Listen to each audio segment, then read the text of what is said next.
안녕하세요. 저는 서울 근교에 살고 있는 애청자입니다. 저는 오늘 제가 겪었던 기가 막힌 이야기를 들려드리고자 용기를 내 사연을 쓰게 되었는데요. 어렵게 용기를 내 사연을 보내니 끝까지 함께 해주시면 감사하겠습니다. 그러면 이야기 시작해 볼게요. 저와 남편은 결혼한 지 8년 차 되는 부부였어요. 저와 남편 사이엔 아이가 없었는데 자연 임신이 되지 않아 병원에 다니게 되었고 병원에 다녀도 임신이 되지 않아 포기를 한 그런 상태였어요. 처음엔 남들 잘만 되는 임신이 되지 않아 좌절도 했고 내가 전생에 무슨 죄를 지어서 이렇게 임신이 안 되나 저 자신을 원망했던 적도 있었어요. 남편도 저도 몸은 건강하다고 하는데 도무지 임신이 되지 않으니 그럴 만도 한 상황이었죠. 그렇게 몇 년을 노력하다 남편이 이렇게 말하더라고요. 여보, 나 너무 힘들다. 이제 포기하자. 포기? 정말 괜찮겠어? 괜찮지 그럼. 난 아기보다 당신이 더 중요해. 난 몸도 몸이지만 당신 보고 있으면 마음이 더 힘들어. 그러니까 이제 그만 포기하자. 병원 같은 거 그만 다녀. 그 주사기도 이제 다 버리고. 알고 있었어요. 저를 위해 남편이 저렇게 말해준다는 것을요. 사실 남자보단 여자가 더 힘든 과정이 분명했고 그런 과정 중에 점점 제가 지쳐가니 그런 저를 위해 남편이 먼저 이야기를 꺼내준 것이었죠. 그런 남편의 뜻을 고맙게 받아들이게 되었고 저흰 그렇게 임신은 포기한 채 살아가게 되었어요. 한동안은 참 많이 힘들었지만 모든 걸 내려놓고 나니 점점 마음도 안정되고 아이 없는 생활도 즐기며 살아가고 있었어요. 물론 시댁에서 말이 나올 때마다 스트레스를 받는 점은 있긴 했죠. 예, 너희는 아직도 소식이 없니? 진짜 이대로 포기할 거야? 그렇지 않아도 식구도 없어서 조용한 집에 울음소리라도 들리면 좋으련만. 너희는 정말 자식 없이 살 작정인 게야? 누구보다 아기 기다리는 건 저희란 걸 어머님도 잘 아시잖아요. 그래서 병원도 오래 다녔는데 그래도 안 되는 걸 어쩌겠어요? 어쩌겠어요? 하고 끝날 문제가 아니지 않니? 이젠 아들도 필요 없으니 딸이라도 하나 낳아줬으면 좋겠단 심정이다. 나만 이러니? 나만 이래? 남들 다 가지는 애가 너희는 왜 그렇게 힘든 거니? 병원에 그렇게 다녔으면 한 번쯤이라도 임신이 될 법도 한데 그것마저도 안 되니 돈은 돈대로 날리고 힘은 힘대로 빠지고. 이게 도대체 뭐 하는 짓이냐고? 어쩔 수 없죠. 노력해도 안 되니 이젠 마음 편히 먹고 기다려보려고요. 너는 속 편해서 좋겠다. 나는 이렇게 애가 타는데 넌 그렇게 속 편해서 좋겠다고. 내려놨다고 한들 저라고 마냥 속이 편할 리가 없는데 시무는 꼭 저런 식으로 답답함을 분출했어요. 전 이 정도는 참을 수 있다고 생각했어요. 시댁엔 시무 혼자 계셨는데 시무 말대로 아이라도 있었으면 가끔 보는 손주 재미라도 있었을 텐데 그 재미도 없으니 저런 말 정도는 할 수 있다고 생각하며 이 정도는 그러려니 하고 넘길 수 있었어요. 하지만 도저히 넘길 수 없는 문제가 생겨나고 말았습니다. 시댁엔 제사가 많은 편이었는데 그 중에서도 단연 시부제사는 중요한 집안 행사였습니다. 시모는 늘 저에게 조상한테 잘하면 그게 다 우리한테로 돌아오는 거야. 그러니까 음식 준비하면서 나쁜 생각하지 말고 귀찮다고 생각하지도 말거라. 좋은 마음으로 정성껏 준비해야 한다니 말이야. 특히 네 시아버지 제사상 준비할 때는 더 정성을 쏟아야 한다. 음식도 살아생전 네 시아버지가 좋아했던 것도 추가해서 올리고 라고 제사를 강조하곤 했고 저 역시 며느리 된 도리는 지키고자 시부 제사 땐 더 신경을 쓰는 편이었죠.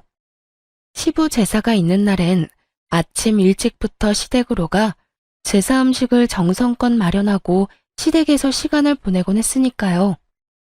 그러던 어느 날 아빠가 갑작스러운 사고로 인해 돌아가시게 되셨어요. 외동딸인 저를 너무나 사랑하며 키워주신 아빠의 죽음은 너무나도 갑작스러웠으며 너무나도 저를 절망스럽게 만들었습니다. 모든 자식이 그러하듯 저 역시 많이 보답하지 못한 마음에 후회스럽기도 했고 더는 따뜻한 아빠 품에 안길 수 없다는 사실이 너무나도 힘들었어요. 그렇게 1년 가까이 저는 슬픔에 잠겨 있었고 남편은 그 시간 동안만큼은 누구보다 다정하게 저를 챙겨주었어요. 남자가 나쁘끄럽게 꽃 같은 거 들고 돌아다니는 거 아니라던 사람이 한아름 꽃을 사와 안기기도 하고 10년이 넘는 세월 동안 장모님께 애교 한번 부려본 적 없는 사람이 친정엄마의 팔짱을 끼고 우리 집에 모셔오기도 했고요. 장모님, 오늘은 저희 집에서 주무시고 가는 겁니다. 아니야, 그냥 밥만 먹고 갈게. 내가 여기서 자면 정서방 불편해서 안 돼. 불편하기는요. 요즘 집사람도 영 힘이 없어서 저도 힘이 없는데 장모님 계시면 집사람이 웃기도 하잖아요. 저한텐 그것만큼 힘나는 일이 또 없는걸요. 그러니까 오늘은 무슨 일이 있어도 주무시고 가셔야 합니다. 제가 특별히 집사람 옆자리도 양보해 드릴게요. 그래? 정서방이 정 그렇다면 오늘은 자고 갈게. 이렇듯 엄마를 모시고 오는 날이면 어떻게 해서든 엄마를 제 옆에서 자게 했고 그런 남편을 보며 저 역시 웃는 날이 생겨나고 있었어요. 돌아온 아빠의 기일날엔 슬프기는 했지만 처음보단 많이 무뎌진 감정으로 제사를 맞이할 수 있었어요. 아빠의 첫 제사이다 보니 제가 모시고 싶었고 남편에게 이런 제 뜻을 말하니 남편도 흔쾌히 알겠다고 하더라고요. 여보, 이제 곧 아빠 기일인 거 알지? 그럼 알지. 얼마 안 남았잖아. 왜? 나 우리 아빠 제사 우리 집에서 지내고 싶어. 첫 제사이기도 하고 내가 차려드려야 마음이 편할 것 같아. 뭘 그런 걸 묻고 그래. 당신이 장인어른 제사 챙기는 건 당연하지. 뭐든 당신이 하고 싶은 대로 마음 가는 대로 다 해. 난 상관하지 말고, 알겠지? 남편은 제 손을 꽉 잡아주며 제가 원하는 건 뭐든 다 하라고 해주더라고요. 앞으로도 우리가 모시자고까지 해주었고요. 그렇게 저와 남편은 한사코 와서 돕겠다는 엄마를 오지 못하게 하고 제사 준비를 시작했어요. 한창 준비하고 있는데 시모에게서 연락이 왔더군요. 요즘 뭐 하고 지내니? 뭐 하고 살길래 연락 한 통이 없어? 죄송해요. 아시다시피 아빠 돌아가시고 제가 정신이 없었어요. 돌아가신 지가 언젠데 언제까지 그러고 있을 거야? 그러고 보니 사돈 돌아가신 게 작년 이맘때 아니니? 네, 오늘이 기일이어서 그렇지 않아도 제사 준비하고 있어요. 전 당연하다 생각했기에 아무렇지 않게 말했는데 시모는 들어선 안 될 말을 들은 사람처럼 화들짝 놀라며 되묻더라고요. 뭐? 뭐를 한다고? 아빠 제사 준비한다고요. 왜 그러세요? 무슨 문제라도 있을까요? 문제가 많지.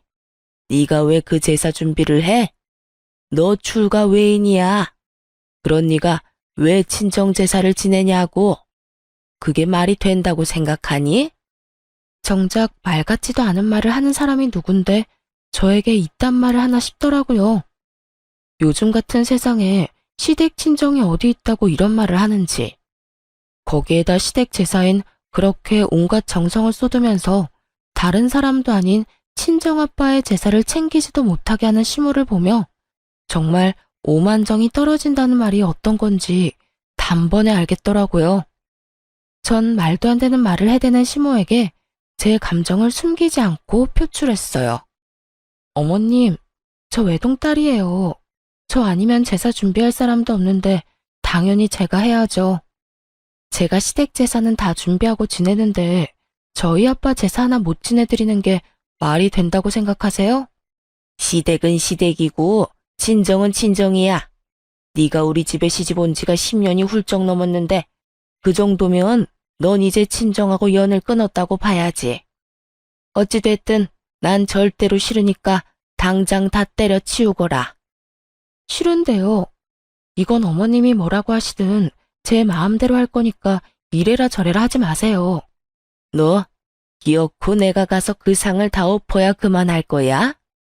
시모는 고래고래 고함을 질러댔고 잠자코 옆에서 듣고 있던 남편이 전화기를 가지고 가 한바탕 난리를 부리더라고요.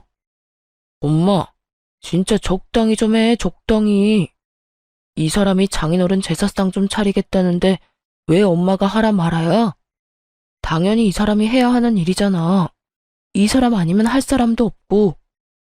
너 지금 엄마한테 소리쳤니? 어떻게 다른 것도 아니고 네 마누라 편 든다고 엄마한테 소리를 질러? 난 지금 마누라 편 든다고 엄마한테 소리를 지르는 게 아니라 엄마가 잘못된 행동으로 집사람을 괴롭히니까 소리를 지르는 거야. 만약 집사람이 엄마한테 잘못하면 똑같이 할 거고. 그러니까 이런 걸로 트집 잡지 말고 앞으로 그런 말 할 거면 집사람한테 연락도 하지 마세요. 연락도 하지 마? 뭐? 연이라도 끊으란 말이야? 지금 엄마 말이 그렇잖아. 집사람한텐 자식돌이도 하지 말라고 하면서 엄마는 우리한테 자식돌이 하길 바래? 그건 너무 이기적이지 않아? 하여튼 집사람이 장인어른 제사 지내는 거 가지고 이래라 저래라 하지 마.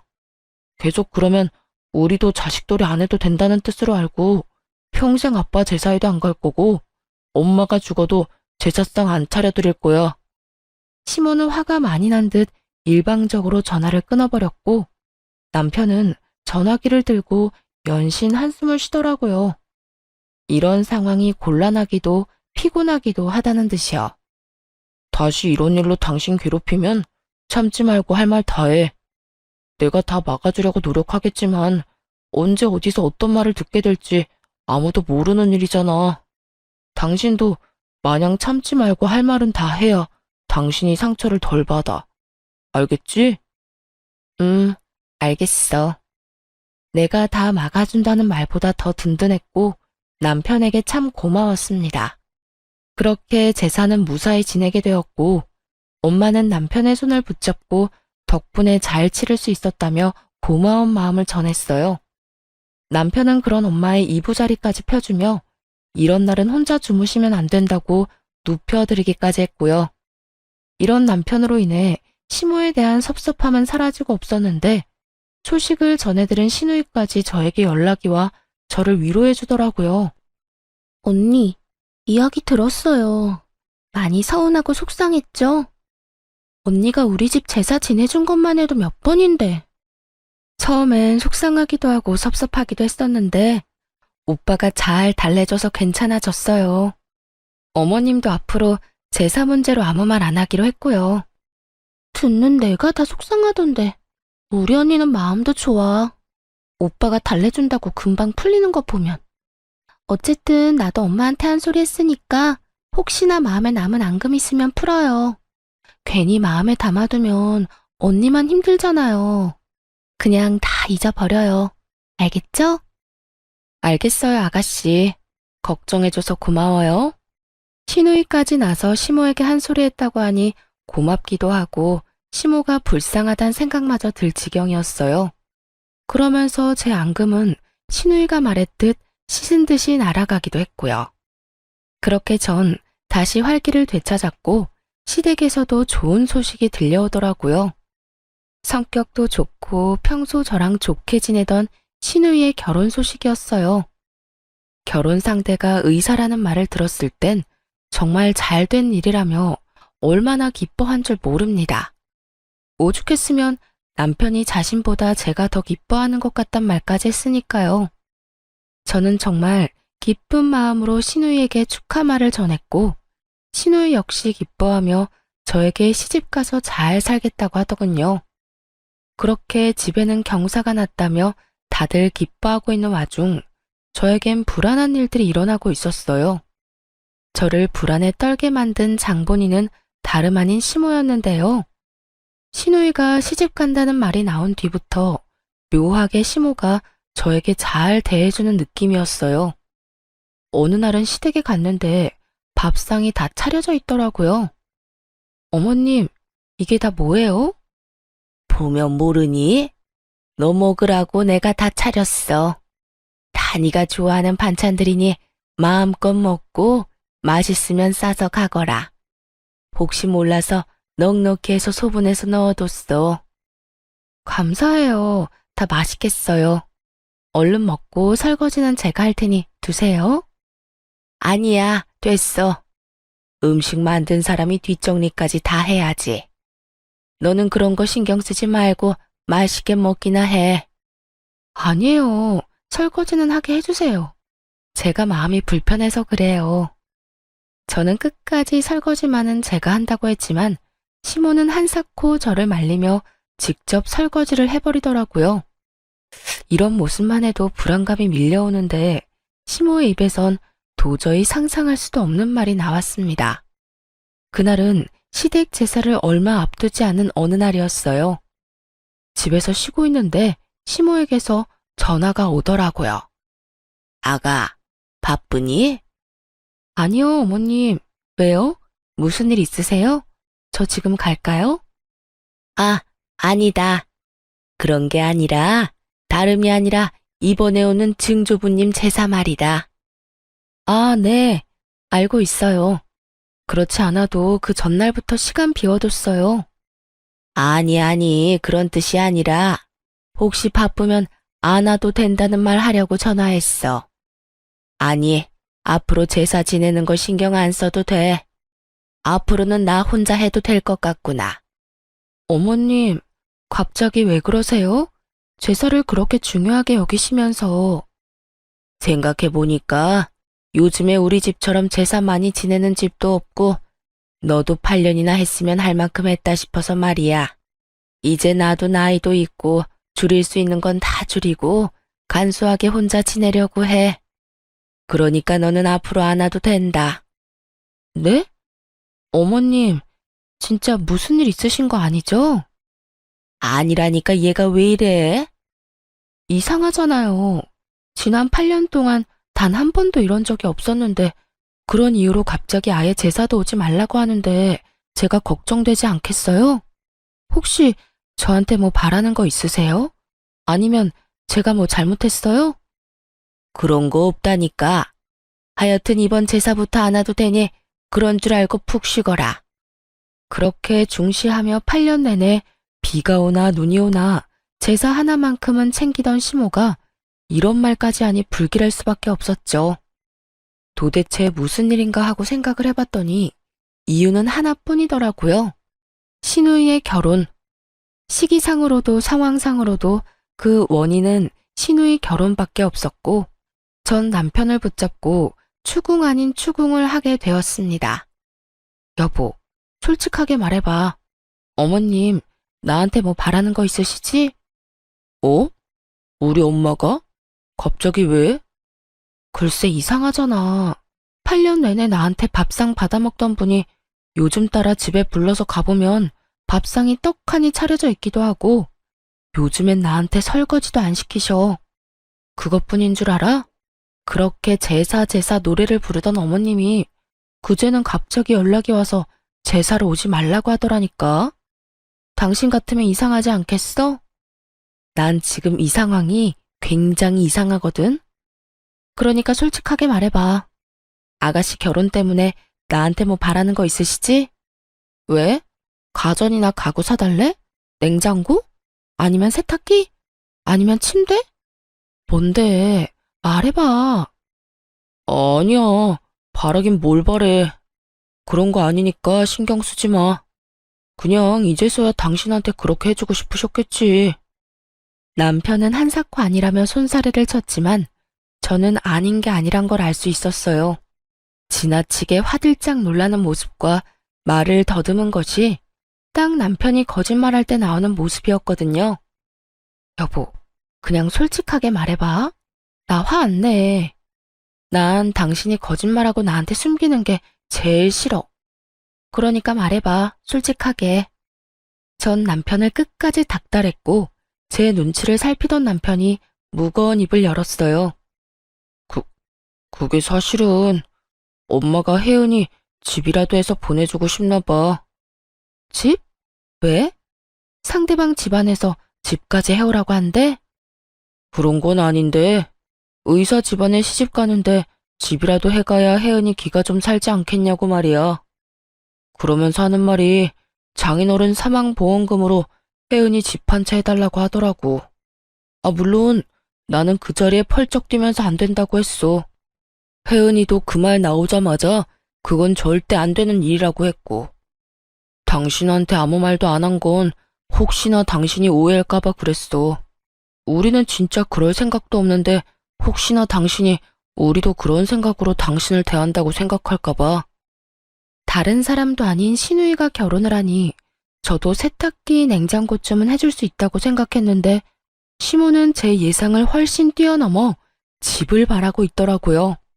그것도 돌아가신 지 얼마 되시지도 않은 아빠의 보험금으로 말이죠. 정말 그 순간 기가 막혀 말이 나오지 않더라고요. 그런 제 눈치를 남편은 또 살피고 있었고요. 여보, 당신은 정말 어머님 생각이랑 다른 거 맞지? 날 몰라? 난 진짜 아니야. 난 엄마가 그 말 꺼내자마자 절대 안 되는 일이라고 했어. 그 돈이 어떤 돈인데 그 돈을 쓸 수가 있겠어? 혹시나 쓸 일이 생긴다면 그건 오로지 장모님을 위해 써야 하는 돈이잖아. 두 번 다시 그런 이야기 꺼내지도 말라고 못 박았어. 혜은이도 그 돈으로 시집 가야 한다면 차라리 안 가는 게 낫다고까지 했고 말이야. 이렇게 말한 남편은 저에게 전혀 신경 쓸 필요 없다고 하더군요. 이럴까봐 이야기하지 않은 거라고 하면서요. 이야기를 들어보니 신우 역시 친정아빠 보험금을 노리는 것 같지 않았고 오로지 시모 혼자 헛된 꿈에 빠져 난리를 부리는 듯 했어요. 전 남편의 말대로 신우의 결혼엔 신경 쓰지 않고 지냈고 그렇게 제가 아무런 연락도 없으니 답답한 시모가 직접 이야기를 꺼내고자 연락이 왔더라고요. 이때쯤이면 제 귀에도 많은 이야기가 들어갔을 텐데 제가 아무런 연락도 하지 않고 어떤 말도 없으니 답답한 마음에 먼저 한 연락이었죠. 아가, 잘 지내니? 요즘 왜 연락이 없어? 혹시 어디 아프니? 아프긴요, 괜찮아요. 요즘 이런저런 일로 정신이 좀 없어서 연락도 못 드렸네요. 어머님은 잘 지내시죠? 시모는 저의 잘 지내냐는 말을 기다렸다는 듯이 목소리에 힘을 쭉 빼며 축 처진 목소리로 본심을 드러내기 시작했어요. 그게 난 잘 못 지낸다. 요즘 걱정이 많아. 왜요? 무슨 일 있으세요? 너도 알다시피 우리 혜은이가 직장 생활을 늦게 시작했지 않니? 그래서 모은 돈이 별로 없어. 아니, 거의 없다고 봐야지. 그런데 혜은이가 시집가는 집이 보통 집이니? 의사 집안 아니니? 의사 집안. 왜요? 그 집에서 뭘 과하게 바라기라도 하는가 봐요? 아니, 꼭 그런 건 아닌데. 그런 집안에 시집 보내는데 덜렁 몸만 보낼 수도 없는 노릇이고 그렇다고 우리가 도와줄 형편이 되는 것도 아니고.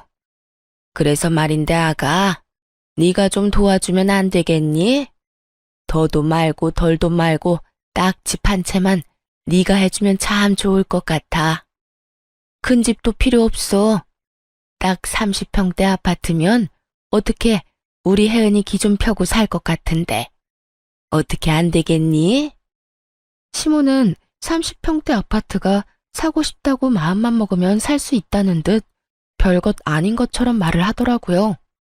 그 모습에 전 더 어이가 없었고 이런 문제일수록 확실히 말해야 했기에 전 돌리지 않고 대답을 해주었어요. 어머님, 30평대 아파트가 한두 푼도 아니고 저 그런 돈 없어요. 그리고 돈이 준비되는 집안이면 집을 준비해서 가는 것도 좋겠지만 그럴 상황이 안 되면 두 사람이 잘 이야기 나눠서 두 사람 힘으로 모아서 집을 마련해야 하지 않겠어요? 혜은이가 가진 게 없는데 뭘 모아서 집을 마련해? 그리고 모은 게 있다고 한들 어떻게 그 집에 신혼집 마련할 돈을 내놓으라고 하냐고. 그 집안이 보통 집안이 아니라고 했잖아. 그냥 집안이 아니라 의사 집안이라고. 그런 집에 시집 가면서 집 한 채 정도는 해야 할 거 아니니? 조금 전까진 아가 하며 상냥하기 그지없던 시모는 제가 단칼에 거절하고 나서자 180도 바뀐 언행으로 화를 내기 시작하더군요.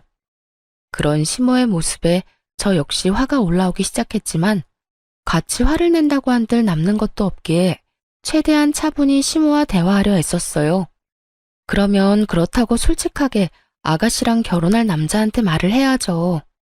저한테 이렇게 돈 내놓으라고 할 게 아니라요. 글쎄 그렇게 해서 결혼하면 우리 혜은이가 평생 기죽어서 살 거 아니니? 나는 그 꼴은 못 본다. 그러니까 잔말 말고 네가 집 한 채 마련해줘. 그러면 될 문제인데 왜 이렇게 일을 키우니? 너 돈이 있지 않니? 돈이 없는 것도 아니면서 왜 이렇게 쪼잔하게 굴어? 평소에 너랑 혜은이랑 사이가 안 좋은 것도 아니고 사이도 좋으면서 왜 이렇게까지 째째하게 구냔 말이야. 사이 좋은 거랑 집 한 채 해주는 거랑은 별개예요. 그리고 저한테 그런 큰 돈이 어디 있어요? 있잖아. 네 아빠 사망보험금. 사돈 돌아가시면서 사망보험금 많이 받은 거 나도 다 안다.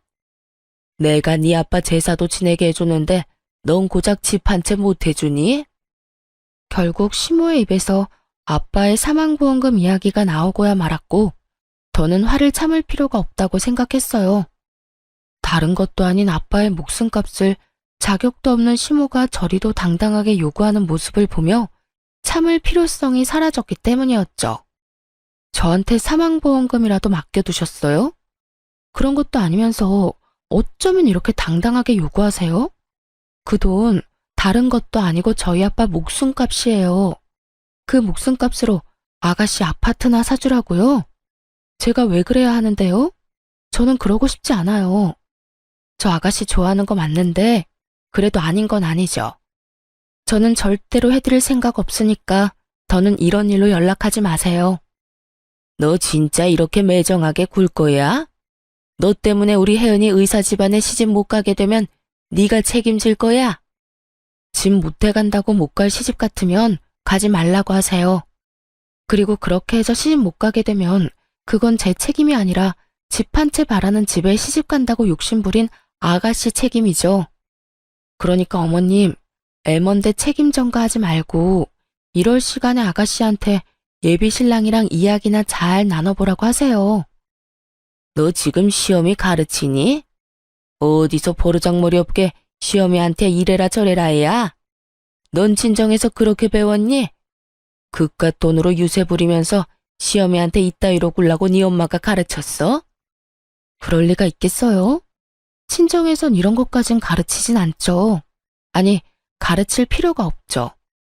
이런 듣도 보도 못한 요구를 할 거라고 어느 친정엄마가 생각이나 하겠어요? 뭐야?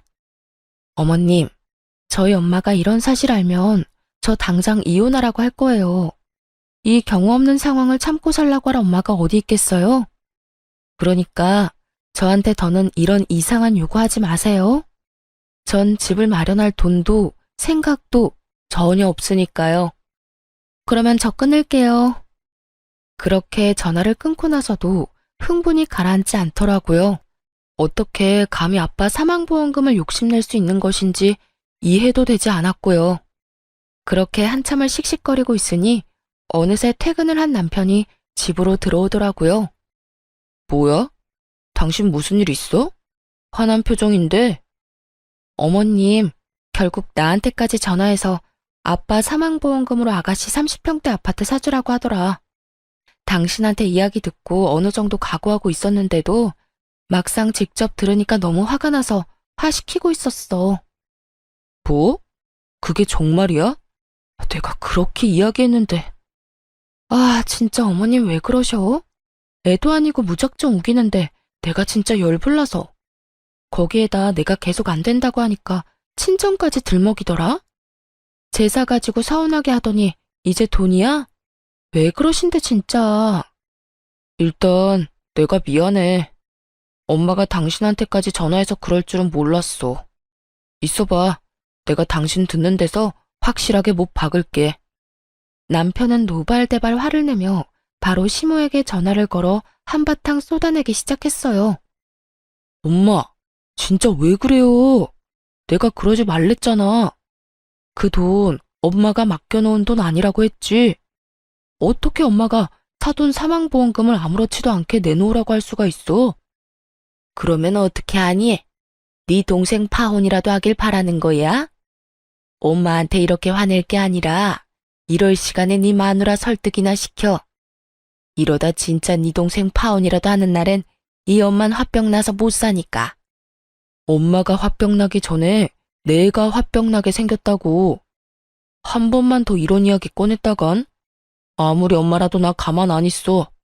당장 연이라도 끊어버릴 거라고. 그러니까 그런 줄 아시고 다신 그런 이야기 꺼내지 마세요. 너 이 녀석아.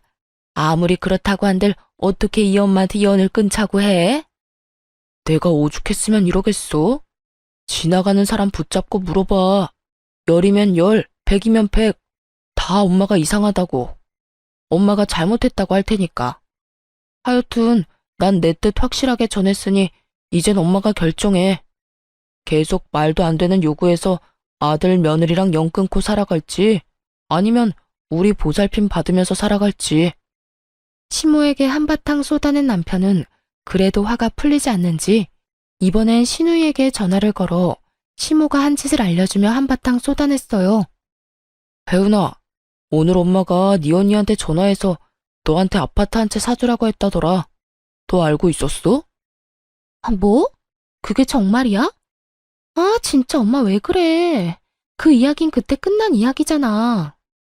그러니까 넌 진짜 그 아파트를 그렇게까지 해서 마련하고 싶어? 그런 거 아니잖아. 넌 그런 생각조차 없는 거잖아. 내가 미쳤어? 다른 돈도 아니고 언니 아빠 사망보험금으로 내가 무슨 자격이 있다고 그 돈을 욕심내? 엄마 진짜 나만 곤란해지게 왜 그래? 너라도 그렇게 생각하니 그나마 다행이네. 일단 나는 절대 안 된다고 했는데 분위기 보니까 엄마 포기 안 할 것 같아. 그러니까 네가 전화 한 통해. 당사자인 네가 전화해서 그건 절대 말도 안 되는 일이라고 똑바로 말해주란 말이야. 알겠어? 응, 알겠어. 내가 말할게. 그렇게 전화를 끊어버린 후 남편과 저는 다신 이런 불미스러운 이야기는 나올 일이 없다고 생각했어요. 시누이가 나섰을 테니 더는 시모가 집집거리지는 않을 거라고 말이죠. 하지만 이 모든 건 저희의 착각이었습니다. 저희와 같은 생각을 가지고 있다고 믿어 의심치 않던 시누이는 다른 모습을 숨기고 있었더군요. 다음날 남편이 출근할 시간에 맞춰 시누이에게 전화가 왔고 그 전화 한 통으로 시누이의 본 모습을 알게 되었어요. 언니, 오빠 출근했어요? 네, 방금 했어요. 왜요? 오빠한테 할 말 있어요? 시누이는 남편이 출근했다는 말을 듣자마자 목소리가 싹 바뀌더니 저에게 따져 묻기 시작하더군요. 아니요. 그냥 오빠 있나 없나 확인한 거예요. 언니한테만 하고 싶은 말이 있어서요. 아, 그래요? 무슨 말인데요? 오빠 없으니까 편하게 이야기해요. 언니, 진짜 나 섭섭한 거 알아요? 내가 언니한테 어떻게 했는데 언니가 나한테 이럴 수가 있어요. 아가씨, 다짜고짜 이러지 말고 상황을 똑바로 설명을 해줘야죠. 앞뒤 말 다 자르고 섭섭하다고 하면 내가 무슨 말을 해요? 갑자기 짜증을 내며 섭섭하다고 하는 신우의 말에 답답함을 느낀 저는 언성을 높였고 그런 저에게 신우이는 본심을 드러내며 시모와 한치 다를 바 없는 아주 어이없는 개소리를 뱉어내기 시작했어요. 지금 몰라서 물어요? 언니가 내 신혼집 못해준다고 그랬다면서요. 돈이 없는 것도 아니고 돈 있는 사람이 너무한 거 아니에요? 보험금도 많이 받았다고 들었는데 아파트 사주고도 남을 거 아니에요. 이게 아가씨 본심이었어요? 절대 아니라고 그렇게 발뺌하더니 결국 아가씨도 어머님이랑 같은 생각이었네요. 네, 맞아요. 내가 다 엄마 시킨 거예요. 나 아니면 엄마가 어떻게 사망보험금으로 그 큰 금액을 받았단 걸 알겠어요? 나니까 이리저리 알아보다 알아낸 거지. 하여튼 그게 중요한 게 아니라 아파트 좀 해줘요. 그냥 투자한다고 생각하고 해주면 되잖아요. 들어보니 시모가 그렇게 막무가내로 군 건 다 시누이 때문이었더군요. 시누이는 뒤에서 시모를 부추기며 저를 압박하고 있었고 본인은 시모의 뒤에 숨어 착한 척하고 있었던 것이었죠. 거기에다 남편이 알면 난리가 날 것이 분명하니 교묘하게 시모를 이용해 저에게 돈을 뜯어낼 계획이었던 것이죠. 그런데 끝까지 제가 버티며 싫다고 하자 더는 시모만 믿고 있을 수는 없다 싶었는지 남편이 없는 시간에 저를 압박하려고 전화를 걸었던 것입니다. 시누이는 시모보다 더 난리를 부리며 돈을 내놓으라고 우겨대고 있었고 전 밀려오는 배신감과 분노에 핏대를 세우며 말했죠. 그건 절대로 안 되니까 정신 좀 차려요. 아가씨가 어제 오빠한테 그랬죠? 그 돈이 어떤 돈인데 아가씨가 그 돈을 욕심낼 수 있겠냐고요. 그 말 그대로 돌려줄게요. 그 돈 내 돈 아니고 우리 친정엄마 돈이에요. 그런 엄마 돈을 내가 어떻게 욕심낼 수 있겠어요? 친정 돈이 언니 돈이고 그런 거 아니겠어요? 아니, 말이야 바른 말이라고. 친정엄마 돌아가시고 나면 그 돈 다 언니 돈 될 건데 미리 받아와서 좋은 일 좀 하면 되는 거잖아요. 시누이는 결국 하면 안 되는 말까지 짓거리고 있었고 결국 전 시누이에 대한 모든 대우를 내려놓게 되었습니다. 야, 지금 말 다 했어? 친정엄마 돌아가시면 다 내 돈이 된다고? 어떻게 그딴 말을 아무렇지 않게 할 수가 있어? 아무리 돈에 눈이 멀고 의사 남편에 환장했다고 해도 그런 말까지 하는 건 아니지. 왜요? 내가 틀린 말 했어요? 맞잖아요. 언젠간 죽는 게 사람인데 그 돈 쥐고 있어봤자 뭐해요? 필요한 사람 있으면 돕고 하는 거지. 야, 너나 필요하지 난 안 필요해. 내가 안 필요하면 쓸 필요도 없는 돈이고. 그리고 너 우리 친정에 돈 맡겨놨어? 뭐가 이렇게 당당해? 넌 양심도 없어? 양심이요? 가족끼리 무슨 양심 이야기까지 나와요. 이럴 때 돕고 사는 게 가족 아닌가요? 그런 게 가족이면 난 이제 너랑 가족 안 할게. 그간에 정이 있어서 웬만하면 좋은 말로 끝내려고 했더니 도저히 안 되겠네. 다신 나한테 연락도 하지 말고 나한테 뭘 바라지도 마. 가족이라고 생각하지도 말고. 아니 언니, 그렇게 화만 내지 말고 잘 생각해보라고요. 내가 잘 되면 다 좋은 일 아니에요? 그러니까 화만 내고 있을 시간에 친정에 가서 돈 좀 받아오라고요. 아 진짜. 언니 그렇게 안 받는데 진짜 말이 안 통하네? 너야말로 말이 안 통하네. 한국말 모르니? 영어로 해줘? 나 너랑 가족 안 한다고. 그러니까 끊어. 전화를 끊은 후 곧바로 남편에게 전화를 걸어 모든 사실을 알리며 시댁 식구들과 연을 끊고 살겠다고 통보했어요. 제 말을 들은 남편 역시 득달같이 화를 내주며 자신 역시 연을 끊겠다고 했고요. 사실 남편까지 연을 끊겠다고 한 건 놀랍긴 했지만 자신의 가족이 그런 깡패 같은 짓을 하는 이 상황이 참 납득하기 어렵고 가족으로 두기도 싫다고 강하게 말하더군요. 무엇보다 시누이에 대한 배신감이 크다고도 했고요. 그럴만도 했죠. 앞에선 전혀 그렇지 않은 척 자신은 아무것도 모르는 척을 그렇게 했는데 실상은 이 모든 사건을 주동하고 있었으니 저뿐만 아니라 남편의 실망감이 클 수밖에 없었습니다. 그렇게 저희는 연을 끊자고는 했지만 그리 쉽게 단번에 끊어지지는 않더라고요. 저희가 연락을 끊고 찾아가지 않고 지냈지만 시모가 집으로 찾아와 버렸으니까요. 다짜고짜 집으로 찾아온 시모는 화가 잔뜩 난 상태였는데 화가 난 이유를 친절하게도 설명해주기 시작하더군요. 이제 속이 편하니? 이제 속이 편하냐고? 말을 제발 좀 알아들을 수 있게 하세요. 어머님이나 아가씨나 앞뒤 말 잘라먹는 건 어쩌면 그렇게 똑같은지 소름이 다 돋을 지경이네요. 너 때문에 네가 집 안 해줘서 내 딸이 파혼당했단 말이야. 어떻게 책임질 거야? 어떻게 책임질 거냐고. 제가 왜 책임을 져요? 파혼당할 만하니까 파혼당했겠죠. 네가 지금 그게 할 말이야?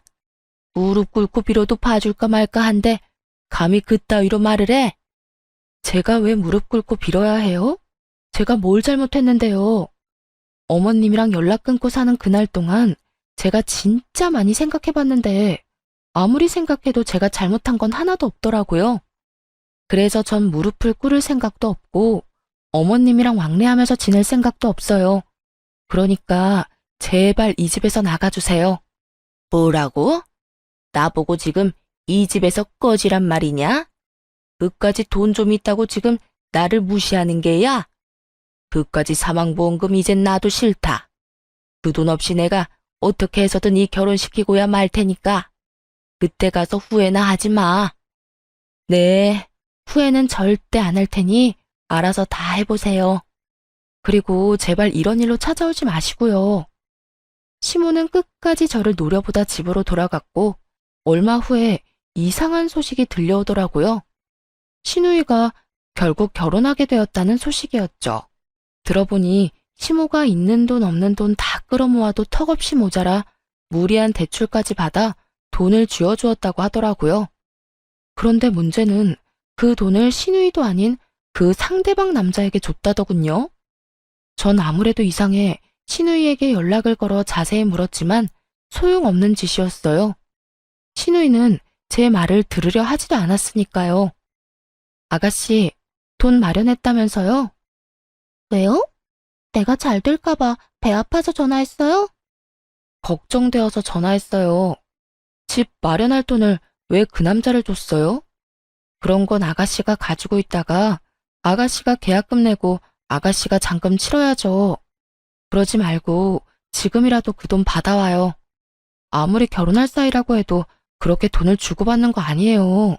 아직 결혼한 사이도 아니잖아요. 진짜 별 참견을 다 하네. 이보세요, 언니. 이제 와서 친한 척 좋은 사람인 척 하면서 다시 들러붙고 싶은가 본데 이미 늦었다고요. 돈은 엄마가 다 마련해줬고 우리 똑똑한 예비신랑이 알아서 다 한다고 했으니까 언니는 괜한 걱정하는 척 하지 말고 연락하지 마세요. 5천만 원짜리 약혼 반지도 해준 사람이라고요. 결혼 반지는 따로 해준다고 했고요. 그러니까 떠난 버스에 손 흔들지 말고 언니랑 오빠는 행복하게 사세요. 살면서 힘든 일 있어도 절대 연락하지 말고요.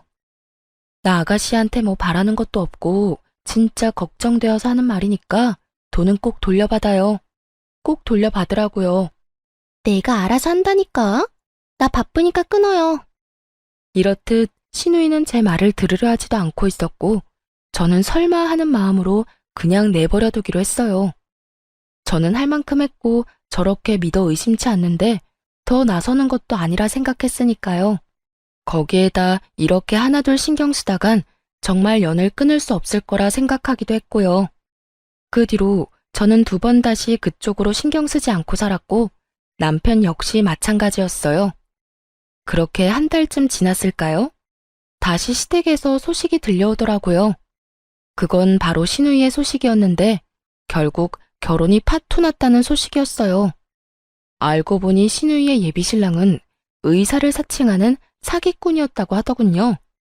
앞서 말했듯이 시모는 사기꾼인 남자를 어떻게 해서든 붙잡아 보려 있는 돈 없는 돈 대출까지 끌어다 돈을 갖다 주었고 사기꾼은 그 돈을 가지고 한동안은 신우이와 결혼 준비를 하는 척하다 하루아침에 사라져버렸다고 하더군요.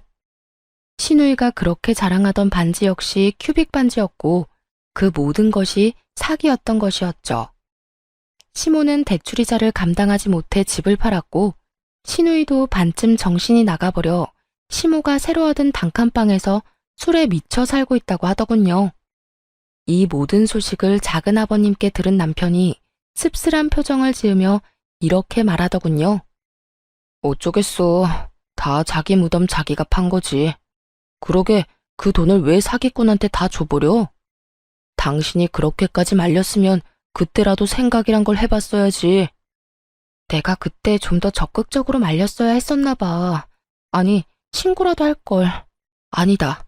사람이라도 붙여볼 걸 그랬어. 됐어. 자책하지 마. 당신은 할 만큼 했어. 그러니까 그런 생각으로 당신 괴롭히지 마. 그래도 어쩔 수 없이 마음이 안 좋네. 나도 속은 쓰리지만 어쩌겠어. 너무 애지중지 키워서 세상 무서운 줄 몰랐는데 이참에 배우는 게 있겠지. 혜은이도 다 큰 성인이고 어른인데 어른답게 잘 이겨낼 거라 생각해. 그러니까 당신도 마음 쓰지 마. 남편이 이렇게 말을 해줘도 한동안은 마음이 편치만은 않았어요.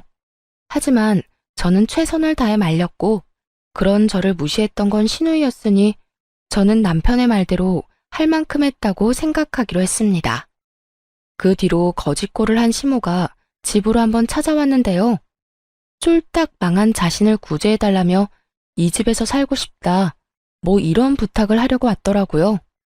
그런데 남편이 곧바로 집을 내놓고 저흰 다른 동네로 이사를 갔어요. 시모가 먼저 우리를 찾을 경우의 수를 다 끊어버린 거죠. 한번 한다고 하면 하는 남편이기에 남편은 확실히 저와 시모의 연을 끊어주었고 덕분에 전 좀 더 편한 마음으로 살고 있어요. 그리고 저에게 좋은 소식이 있어요. 그건 바로 임신 소식인데요. 처음 남편에게 이 사실을 알렸을 때 글쎄 남편이 울더라고요. 여보, 나 임신했어. 나 진짜 임신했다고. 그게 정말이야? 진짜야? 이거 꿈 아니지? 그래, 정말 임신이야. 며칠 전에 테스트기 했는데 2줄이길래 오늘 병원 다녀왔더니 임신 맞대. 5주차 들어섰대. 진짜 꿈 아니야? 진짜 임신이야? 여보, 고마워. 여보 진짜 고생했다.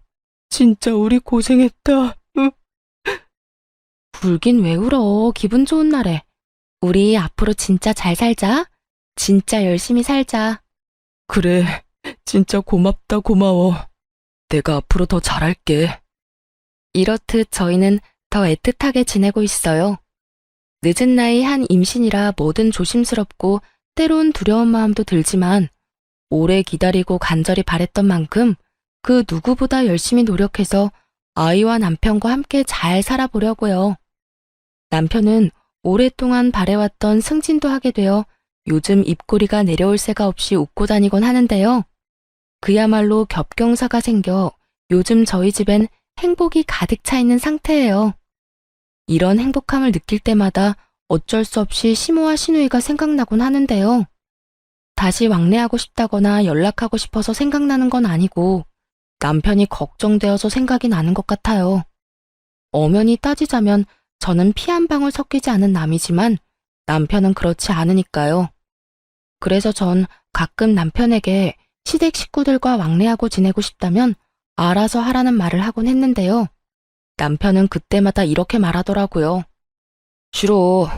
나도 당신만큼 우리 식구들한테 정 떨어졌고 실망도 많이 했어. 그만큼 배신감도 크고 말이야. 혹시나 살면서 이 감정도 무뎌지고 다시 보고 싶어지는 날이 오면 그땐 당신한테 말할게. 우리 가족들 얼굴만 보고 와도 되겠냐고 말이야. 그러니 그때 알겠다고만 해줘. 난 그거면 돼. 그래서 저도 이런 남편의 뜻에 따라주려고 합니다.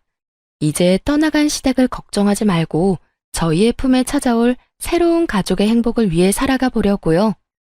그리고 그 많은 일들에도 제 옆을 지켜준 남편을 이젠 제가 지켜주려고 해요. 다들 응원해 주실 거죠? 저의 긴 사연도 끝이 났어요. 지금까지 저와 함께 해주셔서 감사합니다. 행복하세요. 안녕하세요. 저는 수도권에 살고 있는 40대 초반 여자랍니다. 사람들이 보는 제 첫인상은 주로 날카롭다거나 찔러도 피 한 방울 안 나올 것처럼 독하다는 느낌이래요. 제 직업이 내과 전문이라서 더 그런 걸 수도 있고요. 근데 물론 일할 때는 좀 정확하고 예민한 건 맞지만 평소에 저는 정도 많고 눈물도 많고 싫은 소리도 잘 못하는 성격이랍니다. 혼자 집에서 운동할 때 이곳의 사연을 들으며 러닝머신을 달리면 시간이 참 잘 가는 것 같아요. 너무 재밌고 공감 가는 사연도 많아서 귀가 즐거워요.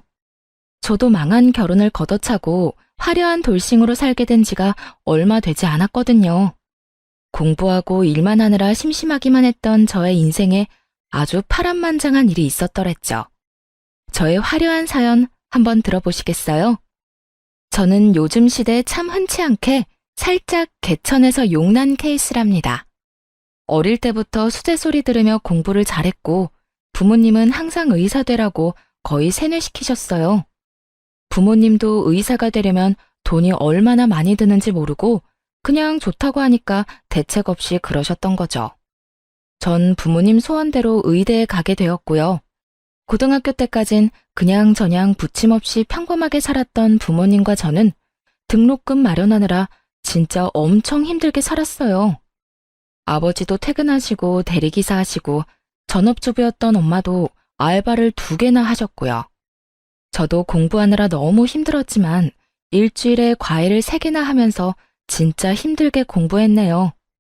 그래서 다행히 의대를 졸업하고 전문의 과정도 무사히 끝낼 수 있었죠. 사람 마음이 참 간사한 게 한 고비 끝나면 또 다른 고비가 오고 또 다른 생각이 들잖아요. 제가 수도권의 나름 큰 병원의 내과 의사로 일하게 되면서 그 근방으로 아파트도 자가로 마련하고 부모님 집도 근처로 마련해드렸어요. 그러다 보니 30 후반이 되었더라고요. 이제 여유가 생기니 부모님이 결혼을 말씀하시기 시작했죠.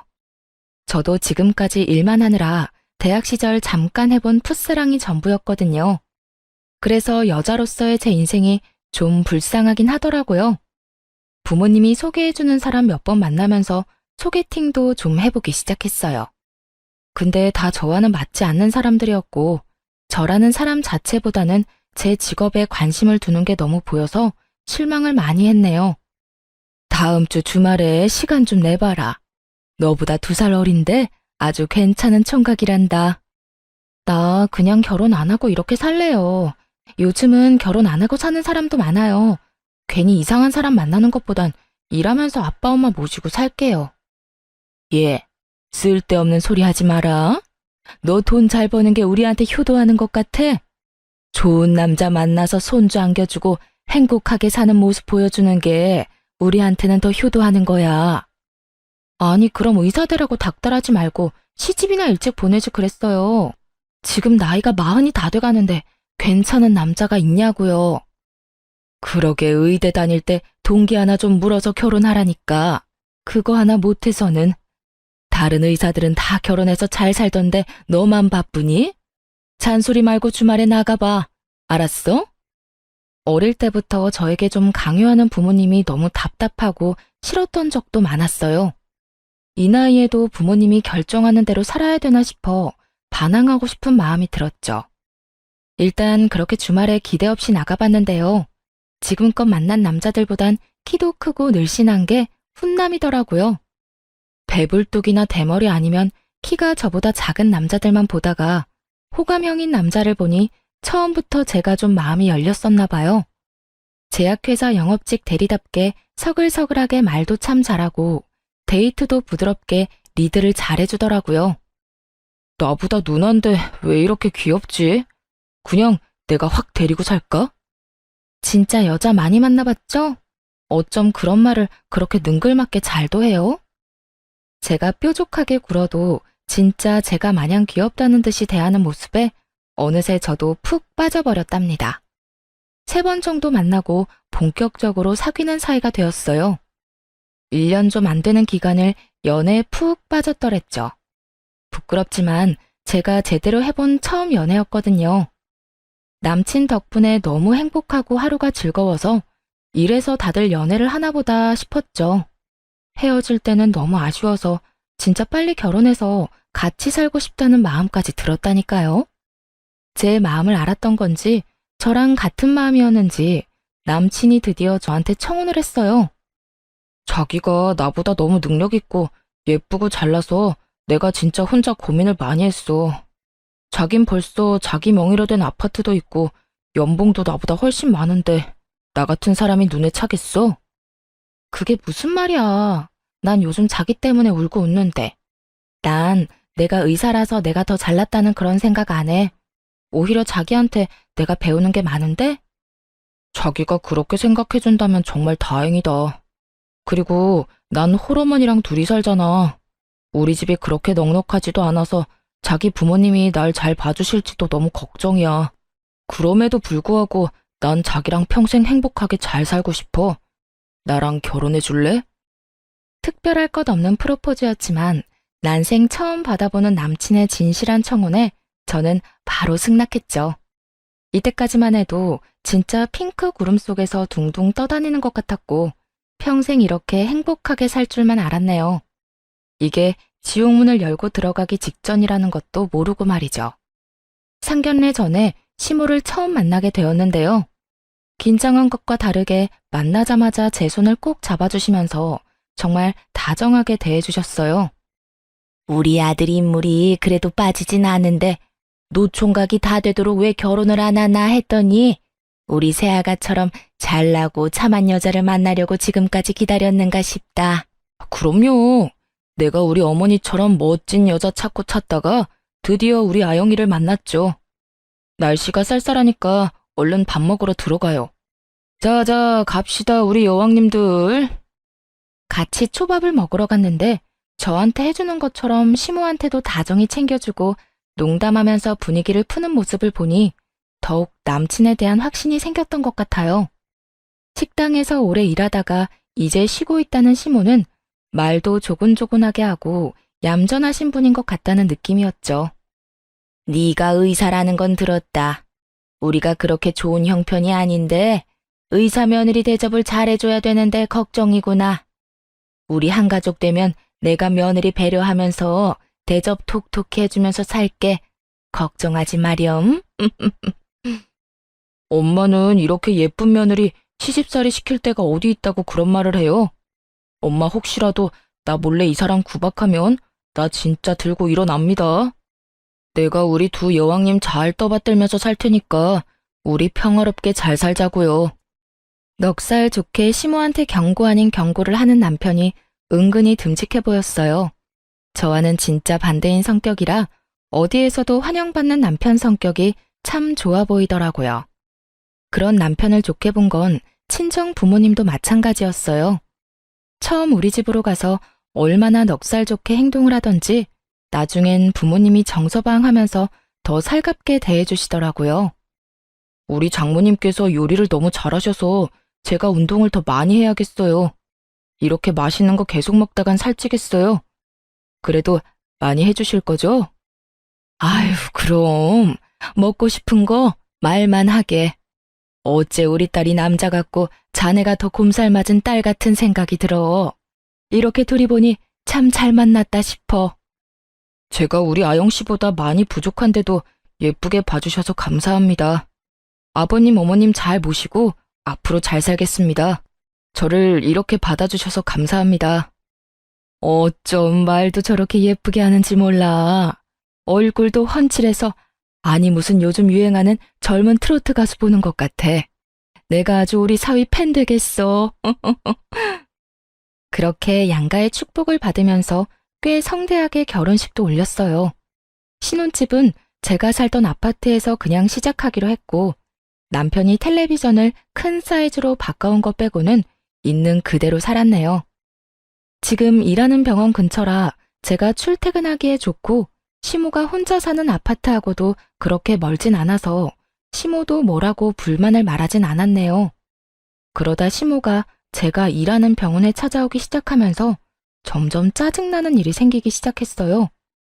처음에 진료실로 들어오는 시모를 보고 제가 얼마나 놀랐는지 몰라요. 어머, 여긴 어쩐 일이세요?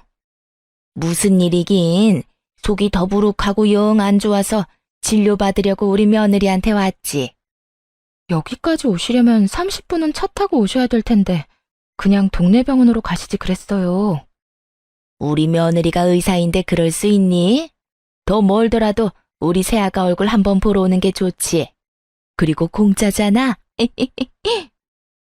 이 병원에 오면 진료비를 안 내도 된다고 생각을 하고 있는 것 같더라고요. 실제로도 종종 병원에 오면 직원들을 붙잡고 뭔 말을 해대고 못 살게 구는 것 같길래 수납 직원한테는 그냥 말하지 말고 보내라고 그랬어요. 그리고 제가 대신 결제했죠 뭐.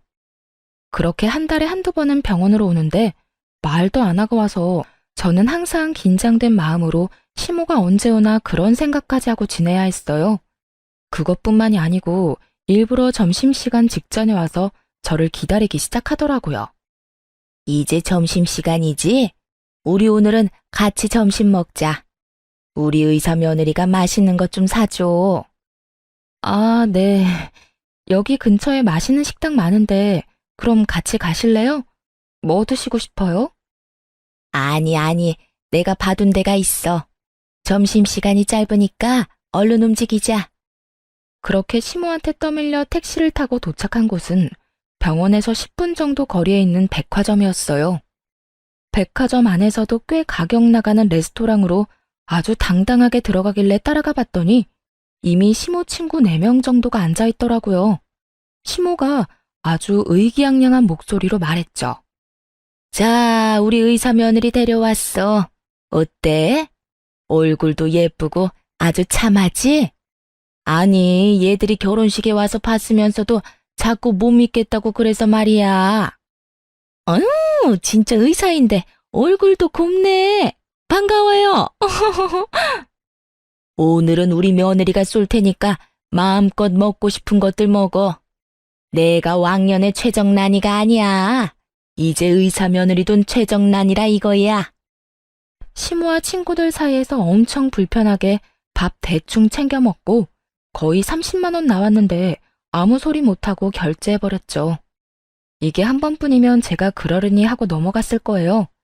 의사 며느리 자랑하고 싶어서 그러려니 하고 말이죠. 근데 이게 일주일에 한 번은 꼭 점심시간 맞춰서 연락이 오는데 점점 스트레스를 받기 시작했죠. 이제 점심시간이지? 나 여기 병원 앞 사거리에 소갈비집에 와 있거든. 그리로 점심 먹으러 오너라. 저 오늘은 점심 약속이 있어서 못 갈 것 같아요. 맛있게 드시고 가세요. 뭐? 못 오면 어떡하니? 내 친구들이랑 지금 같이 있단 말이야.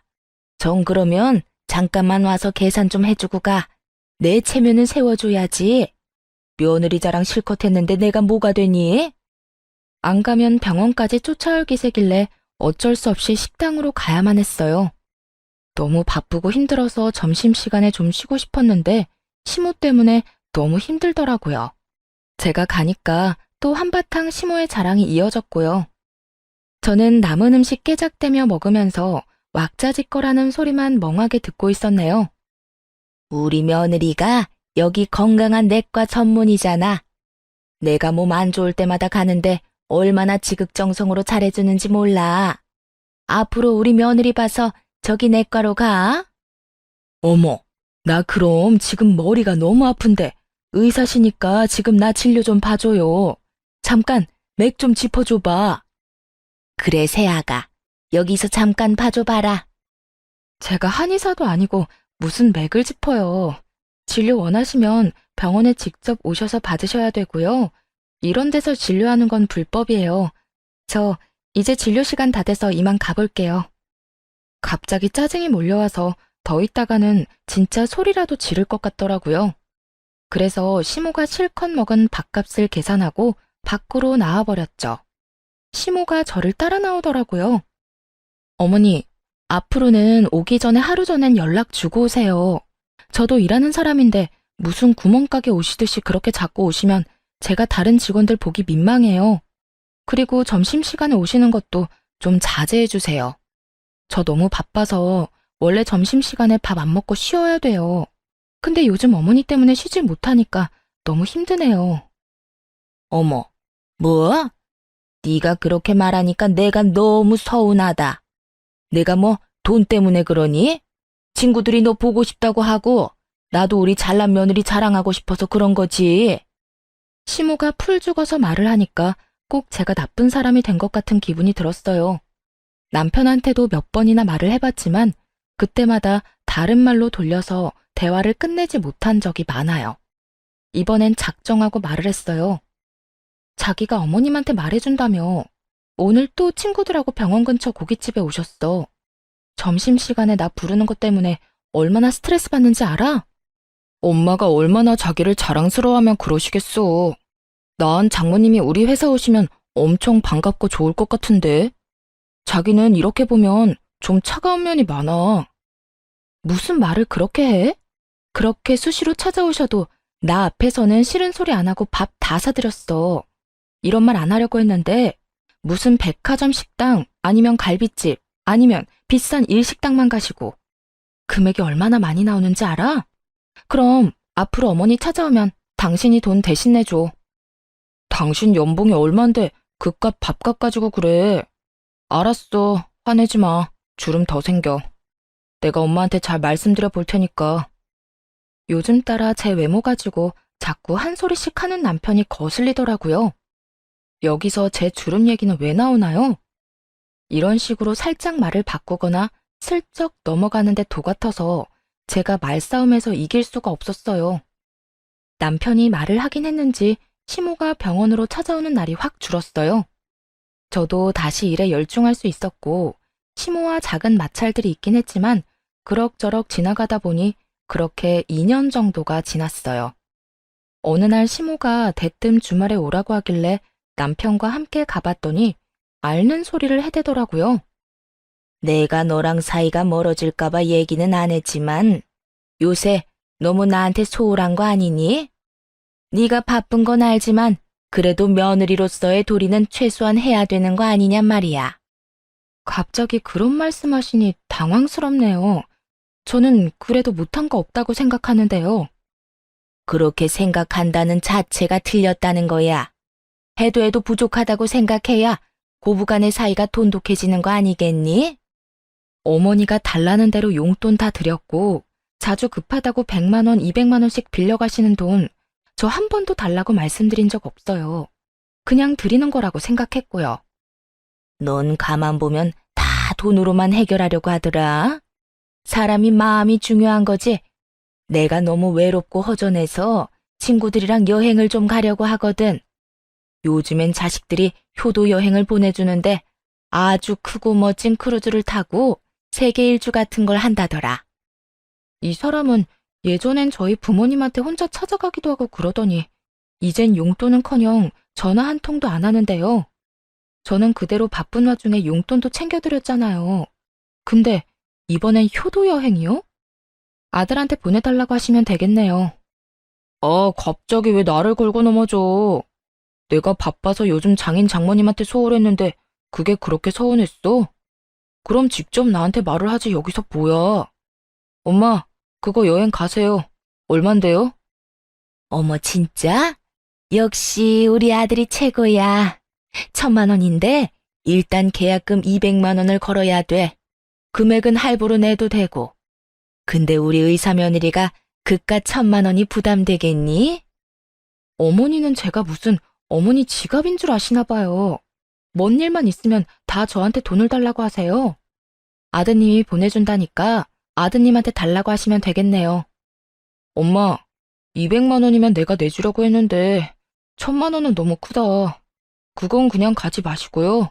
나중에 겨울에 동남아로 내가 보내드릴게요. 친구들은 다 간다고 그러는데 나만 안 가면 내 체면이 뭐가 되니? 명색이 의사 며느리 뒀는데 말이야. 그러지 말고 네 한 달 월급도 안 되는데 좀 보내줘. 제 한 달 월급이 안 된다고요? 어머니가 제 월급을 어떻게 알고 그런 말씀을 하세요? 그런 큰 돈으로는 우리 부모님도 여행 못 보내드렸고요. 전 돈 못 드리니까 그렇게 가고 싶으시면 아들 카드로 긁으시던지 알아서 하세요. 저는 더 있고 싶지 않아서 그냥 시댁을 나와버렸어요. 같이 밥이 넘어갈 분위기도 아니었고요. 핸드폰도 꺼버리고 혼자 공원에 가서 머리 좀 식히고 집으로 들어갔죠. 늦은 시간인데 남편은 집에 안 왔더라고요. 저는 깜깜한 거실에 혼자 가만히 앉아 있다가 핸드폰을 다시 켜봤어요. 남편은 친구들을 만난다고 짧게 메시지를 보내놨더라고요. 그걸 보니 그냥 헛웃음만 나오더군요. 그리고 시무한테 전화가 많이 와 있더라고요. 호랑이도 제 말하면 온다고 또 바로 전화가 왔죠. 너 어디 시어머니가 말하는데 그렇게 집을 나가버리니? 네가 시어머니가 무서운 줄을 모르는 모양이구나. 내가 이번에 한번 보여줘. 왜 전화하신 건데요? 그 여행 때문에 그러세요? 제가 이미 싫다고 말씀드렸잖아요. 내 친구들은 며느리들 얼마나 시집살이 시키는 줄 아니? 넌 내가 너무 봐준 것 같구나. 이제부터라도 너도 며느리 노릇 톡톡히 해라. 다음 주부터 매주 일요일마다 우리 집에 와서 살림 배우고 청소도 좀 하고 해라. 일요일에 안 오기만 해봐. 알았어? 시모가 그렇게 잔뜩 으름장을 놓고 거칠게 전화를 끊어버리더라고요. 의사 며느리라고 그렇게 자랑하고 난리칠 때는 언제고 돈 안 주니까 바로 안면 바꾸는 시모를 보니 기가 차더라고요.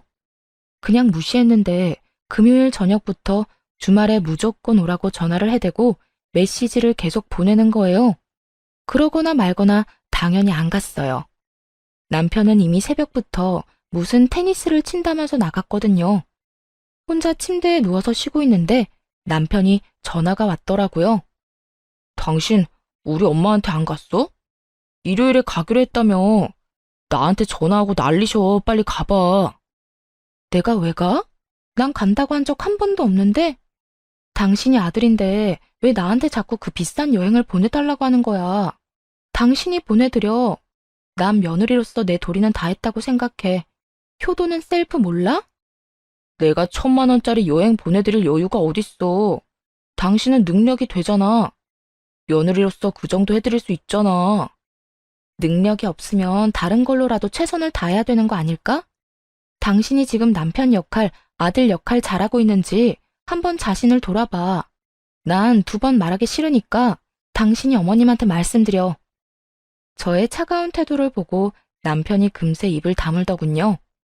남편이 말을 한 건지 만 건지 시모는 정신 못 차리고 계속 오라고 난리를 쳤죠. 너 내 말 무시하니? 주말에 그렇게 오라는데 어떻게 한 번을 안 와? 너 진짜 안 되겠다. 너 오늘 저녁에 퇴근하고 당장 우리 집으로 와서 저녁해. 알았어? 내일도 안 오면 진짜 가만 안 있을 거야. 이제 진짜 별 어거지를 다 부리더라고요. 전 남편한테 전화해서 퇴근하고 시모한테 가보라고 했죠. 시모가 맛있는 저녁 해놨다고 먹고 오라고 말이죠. 저는 어차피 야간 진료를 하는 날이었기 때문에 병원에 있었는데요. 저녁 8시쯤 되자 시모한테 또 연달아 전화가 왔어요. 너 진짜 한번 해보자 이거야? 내가 만만하게 보여? 너 와서 저녁 하라니까 왜 우리 아들을 보내? 전 오늘 야간 근무라 못 가요. 제 대답은 듣지도 않고 계속 오라고 소리만 치시니까. 대신 아드님 보내드린 거잖아요. 뭐가 잘못됐나요? 이게 무슨 경우 없는 짓이야? 내가 너 오라고 했지. 우리 아들은 일하느라 피곤한데 이 시간에 여길 왜 오라고 하니? 저는 밤 10시까지 진료 보는데 전 안 힘든가요? 왜 이렇게 저를 못 괴롭혀서 난리예요? 그 여행비 안 들여서 그러는 거예요? 그래, 나 그 여행 꼭 가야 된다. 다달이 용돈 더 주는 셈 치고 할부라도 해줘 그럼. 너무 지긋한 굴레에서 벗어나고 싶은 마음에 그깟 200만 원 바로 보내버리고 말자 싶었죠. 알았어요. 돈 드릴 테니까 저 그만 괴롭혀요. 일단 계약금 200만 원만 드릴게요. 진짜니? 역시 우리 며느리답다. 의사답게 화끈하고 통도 크구나. 고맙다. 아들은 내가 밥 먹여서 보낼 테니까 끝나고 집 가서 푹 쉬어라. 곧바로 시모의 계좌로 200만 원을 보내주니 바로 조용해지더라고요. 그래서 한 달 정도는 조용하게 지낼 수 있었죠. 슬슬 또 시모가 연락을 자주 하면서 집으로 오라고 하더군요. 그래서 평일 저녁에 남편 없이 저 혼자 갔는데 글쎄 시모가 가자마자 과일이며 빵이며 이것저것 먹으라며 챙겨주는 척을 하더니 본론을 꺼내더군요. 근데 벌써 한 달이 지났는데 왜 여행 갈 돈을 안 주니? 800만 원 다 못 주면 200이라도 줘라. 내가 여행사에는 다달이 준다고 말해놨다. 800만 원 한꺼번에 주면 더 좋고. 200만 원 계약금 드렸잖아요. 나머지도 다 아들한테 달라고 하세요. 갑자기 이렇게 말을 바꾸면 어떡해? 친구들은 예약 다 하고 벌써 1,000만 원 일시불로 낸 애들도 있다. 내가 의사 며느리 둔 사람인데 1,000만 원 일시불로 내야 체면이 서지 않겠어? 나 애 좀 그만 태우고 효도 여행 보내준다고 생각하고 통 크게 한번 내줘. 효도 여행이요? 제가 친자식도 아니고 이제 이혼할 마당에 전 시모 효도 여행 시켜준 사람도 있어요. 저는 시모 앞에 준비해간 사진들을 쫙 뿌려버렸어요. 인상을 찡그리며 사진을 확인하더니 금세 얼굴이 새하얗게 질리더군요. 아니, 이게 도대체 뭐야? 이게 지금 우리 준석이란 말이니? 내가 돈까지 써서 얼마나 선명하게 찍은 사진인데 아들 얼굴도 구별 못해요? 그쪽 아들하고 다른 여자하고 잘 놀고 있는 거 보이죠? 이제 누구한테 그놈의 효도 여행 보내달라고 해야 되는지 확실히 감이 오죠? 남편 놈의 숨겨진 추악한 행태를 알게 된 건 1년 전이었어요. 결혼 전엔 그렇게 귀엽다 예쁘다 해주더니 결혼한 지 얼마 되지도 않아서 뱃살이 늘어졌다느니 입가 주름이 너무 패였다느니 외모 지적을 하기 시작했죠. 거기다 한 달에 한 번씩은 출장을 가야 된다고 하더니 제가 별말을 안 하니까 점점 빈도가 잦아지더라고요. 몇 달 후에는 거의 한 번 지방으로 출장 가면 3일씩 집을 비우기 시작하더라고요. 아무리 영업직이라도 연애 전엔 출장 한 번도 안 가다가 갑자기 지방으로 돌고 도니 이상한 촉이 오더라고요. 전 잠잘 시간도 없지만 돈은 남아도는 사람이라 바로 흥신소의 남편 뒤 좀 캐달라고 했어요. 역시 뭐든지 전문가한테 맡겨야 된다고 일주일 만에 어마어마한 증거들을 가져왔더라고요. 저한테 출장 간다고 하고는 지방의 비싼 풀빌라에서 2박 3일씩 어린 상간녀랑 아주 해피한 시간을 보내고 왔던 거였죠. 흥신소 직원이랑 통화했는데 들을수록 가관이었네요. 같은 팀에 입사한 신입사원인데 나이 차가 좀 나네요. 신상 조회해드릴까요? 네, 소송 걸어야 되니까 싹 해주시고요. 뭐 다른 증거 제가 찾아야 될 건 없어요? 블랙박스는 가능하시면 한번 확인해 보세요. 미행하면서 보니까 세컨폰이 있는 것 같더라고요. 아마 차에 놓고 다닐 것 같으니까 그거 찾으면 증거는 충분하실 것 같네요. 남편은 전혀 눈치를 못 챘으니 밤에 들어와서 아주 세상 모르고 잠을 잘 자더라고요. 그래서 남편 차에 가서 블랙박스 다 찾아보고 세컨폰도 쉽게 찾을 수 있었죠. 제가 절대 모를 거라고 생각했는지 비밀번호도 안 걸어놓고 아주 당당하더라고요. 덕분에 아주 편하게 증거 수집 잘했네요. 상간녀는 남편 놈보다 15살이나 어렸는데 아주 남편이 비싼 식당에 다 데리고 다니며 밥 사 먹이고 명품 지갑이며 화장품이며 다 사다 날라줬더라고요. 저한텐 길거리에서 파는 머리핀 하나 사준 적 없는 인간이 말이죠. 생각해보면 연애할 때부터 제가 돈을 더 잘 번다는 이유로 제가 데이트 비용 낸 적이 훨씬 많았고 선물다운 선물을 받아보지도 못했어요. 맨날 말로만 대단하다, 귀엽다 이런 입 발린 소리만 들으면서 좋다고 결혼까지 했었네요. 거기다 남편 놈이랑 상간녀가 나눈 메시지를 읽으니 더욱 제가 호구였다는 사실을 실감할 수 있었어요. 내가 이 백 갖고 싶었던 거 어떻게 알았어요? 역시 우리 오빠는 잘생긴 데다가 능력까지 있어서 너무 멋있어. 정말 고마워요. 잘 쓸게요. 저번에 백화점에서 한참 보는 거 알아놨지. 내가 우리 애기 가방 하나 못 사주겠어? 나한텐 돈 들어오는 든든한 지갑이 있잖아. 못생기고 나이 들었어도 그래도 의사니까 산다는 마누라님? 우리 사랑에 금전적으로라도 도움을 주니까 그래도 우리한테 필요하기라고 해야 되나요? 진짜 우리 애기 얼굴 보다가 걔 얼굴 보면 꼴이 말이 아니야. 토할 것 같아. 나이 들어서 볼품 없으면 관리라도 해야지. 맨날 바쁘다고 로션 하나 안 바른다니까. 진짜 여자로 전혀 안 느껴져. 우리 자기한테 여자는 나 하나면 되잖아. 우리 다음 주에 여수 풀빌라 가는 거 맞지? 거기 너무 가고 싶었는데 예약해줘서 고마워요. 우리 애기가 가고 싶다는데 그 정도야 당연하지. 우리 다음엔 휴가 날짜 맞춰서 하와이 한번 갈까? 내가 마누라 전에 자기를 일찍 만났어야 되는데 진짜 집에 들어가기도 싫다. 남편의 추악한 진심을 알게 된 그날, 저는 제 차 안에서 가슴을 치며 통곡했어요. 저는 늦게 한 결혼인 만큼 나름대로 최선을 다했고 남편이 집안일 한 번을 안 도와줘도 잔소리 한 번 안 하고 참고 살았어요. 서운한 부분이 있어도 괜히 남편이 나 때문에 자격지심 생겨서 그런 걸까봐 혼자 전전긍긍하기도 했고 말이죠. 근데 상간녀한테 말하는 저에 대한 본심을 확인하니 저 혼자 노력했던 결혼 생활이 다시 머릿속에서 지나가며 마치 퍼즐이 맞춰지듯이 저 혼자 남편을 사랑했었다는 것을 남편은 저를 그냥 인생의 보험으로 봤을 뿐이라는 것을 알게 됐어요. 저는 이를 악물고 남편한테 제대로 복수해주기로 결심했어요.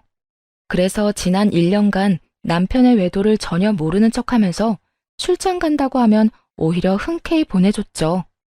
그리고 남편 놈을 한 방에 보내버릴 증거들을 꾸준히 모아왔어요. 제가 던져준 사진들을 확인한 시모는 오히려 안면을 확 바꿔서 뻔뻔하게 굴더라고요. 뭐 이런 사진 가지고 지금 뭘 할 수 있니? 직장 동료랑도 야유회인가 뭐 그런 걸로 갈 수도 있는 거고 사진도 뭐 별거 없구만. 내가 갖고 있는 게 그게 다일 것 같아요? 맛보기용으로 가장 약한 걸로 보여준 건데요. 소송 들어가면 제대로 다 보여줄게요. 뭐? 소송? 너 진짜 우리 아들이랑 이혼이라도 할 거란 말이니? 너도 이제 금방 50인데 네가 우리 아들 같은 남자 또 만날 수 있을 것 같아? 남자 바람은 말 그대로 스쳐 지나가는 바람일 뿐이야. 남자들은 호기심이 있어서 한 번씩은 다 바람 핀다더라. 그러니까 그냥 한 번만 이해하고 넘어가 줘라. 남편이라고 아무 도움도 안 되는 인간, 내가 뭐하러 데리고 살아요. 도움 안 될 거면 차라리 나도 더 어리고 잘생긴 남자 데려다가 즐기고 사는 게 낫겠네요. 당신 아들이 뭐 잘난 게 있어요? 그 나이에 그 쥐꼬리 같은 월급 받는 주제에 어린 여자랑 바람을 피는데 말이죠. 그 못난 인간이 바람 필 때도 지 마누라가 의사란 걸로 여자를 꼬시더라 이 말이에요. 진짜 찌질하지 않아요? 니네 부부 문제는 니네가 알아서 하고 일단 여행 갈 돈만 좀 줘. 정 안 되면 빌려주면 내가 다달이 갚을게. 지금 내 친구들 다 간다는데 나만 못 간다고 그러면 얼마나 뒤에서 말이 나오겠니? 지금 이 마당에 그놈의 여행이 중요해요? 어차피 계약금 200만 원도 당신 아들 돈이었으니까 나머지도 아들한테 받아내요. 그 돈이 우리 준석이 돈이라고? 그렇게 돈 잘 버는 네가 줘야지 어떻게 우리 아들이 돈을 냈어? 이혼한다는 말보다 계약금이 제 주머니에서 나온 돈이 아니었다는 게 시모한테는 더 충격인 모양이었죠. 아주 개거품을 물면서 흥분을 하더군요. 그 꼴이 얼마나 웃기던지 사실대로 다 말해줬어요. 증거 수집이 다 됐다 싶었을 때 친정 부모님께 찾아가서 다 말씀드렸어요. 워낙 남편 놈을 좋게 보셨던 두 분이라 한참 동안 충격으로 말씀이 없으셨답니다. 세상에 믿을 놈 하나 없다더니 우리 앞에서는 그렇게 살갑게 대해놓고 뒤로는 그런 몹쓸 짓을 하다니. 이혼은 당연하고 이 땅에서 발 딛고 못 살게 만들어버려라. 그놈이 명절하고 어버이날에 50만 원씩 줬어. 우리야 너한테 용돈을 넉넉히 받으니 고마운 마음으로 쓰지 않고 모아두고 있었거든. 그거 홀랑 안 써버리길 얼마나 잘했니? 이거 네가 가져가서 돌려주든 어떻게 해버려라. 어머니가 돈이 든 봉투를 저한테 건네주시더라고요. 그 돈이 바로 시모한테 줬던 계약금 200만 원이었거든요. 며느리 돈을 더 쓰지 못한 게 억울했는지 시모가 얼굴을 일그러뜨리면서 울기 시작했어요. 아이고, 며느리라는 게 시애미를 감쪽같이 속이고 우리 아들 돈으로 계약금을 내? 어쩜 이렇게 못됐을까? 며느리 하나 잘못 들여서 집안 꼴 잘 돌아간다. 네가 이따위로 구니까 우리 아들이 너한테 질려서 더 어린애한테 마음이 간 거 아니냐? 엄마가 생각하는 게 이따위니까 아들도 그따위로 사는 거 아니에요? 내 돈 못 쓴 게 그렇게 억울해요? 난 당신 아들한테 철저히 속았는데 당신들한테 쓴 내 돈이며 내 시간은 어떻게 보상할 건데. 그때였어요. 우당탕탕 문이 열리면서 남편 놈이 뛰어들어왔죠. 급하게 달려왔는지 평소와는 다르게 머리도 다 헝클어지고 양복 셔츠도 삐져나온 모습으로 제 앞에 바로 납작 무릎을 꿇더라고요. 여보, 진짜 다 오해야. 그냥 출장을 같이 몇 번 가다 보니까 당신이 오해를 한 것 같은데 절대 그런 사이 아니야. 걔가 나보다 몇 살이 어린데 그런 애송이랑 말도 안 되는 소리야. 그러게, 그렇게 어린 년이랑 정신 연령이 똑같아서 그런가 아주 잘 맞더라. 내가 사진만 몇 장 올려주니까 증거가 그게 다인 줄 알아? 네 놈들이 나눈 메시지도 한가득이야. 애기야 하면서 난리가 났던데 그래도 아니라고 잡아뗄래? 여보, 내가 진짜 잘못했어. 걔가 자꾸 나한테 들러붙어서 내가 잠깐 돌았었나 봐. 걔는 나한테 진짜 아무것도 아니었어. 바로 정리할게. 나한테 먼저 말했으면 내가 다 설명했을 텐데 그걸 회사 게시판에 올리면 어떡해. 일이 지금 너무 커졌어. 역시 이 상황에서도 너는 너만 생각하는구나. 너 때문에 상처받고 이악 물면서 1년을 버틴 나는 보이지도 않지? 뭐? 늙어서 옆에 가기도 싫고 의사만 아니었음 결혼도 안 했을 거라고? 차라리 나한테 직업, 의사면 돈 많이 벌겠다고 대놓고 말하던 남자들이 너처럼 본심 숨기고 쇼하는 놈보단 100배, 1000배 낫다. 이 독사 같은 놈아. 여보, 진짜 오해야. 난 정말 당신만 사랑한다고. 그 어린애한테 분위기에 취해서 뭔 말을 못해? 우리는 인생의 한 팀이고 서로 도와가면서 살아야 되는 가족이잖아. 감정적으로 하지 말고 이성적으로 해결해야 되지 않을까? 우선 회사 게시판에 올린 그 게시물 좀 지워줘. 인사팀에다 지워달라고 해도 본인만 지울 수 있다고 손 놓고 있다니까. 나쁜 놈들이. 뻔뻔하게 신입사원이랑 바람까지 피워놓고 불이익은 당하기 싫어? 나쁜 짓을 했으면 벌 받는 거 당연한 거 아니야? 이 무례한 같은 인간아. 개인적인 일인데 이걸로 잘린다는 게 말이 돼? 회사 내규 들먹이면서 나한테 권고사직까지 말하는데 이거는 팀장 자식이 이 기회로 나 자르려는 거라고. 당신은 우리 회사 어떻게 돌아가는지 모르잖아.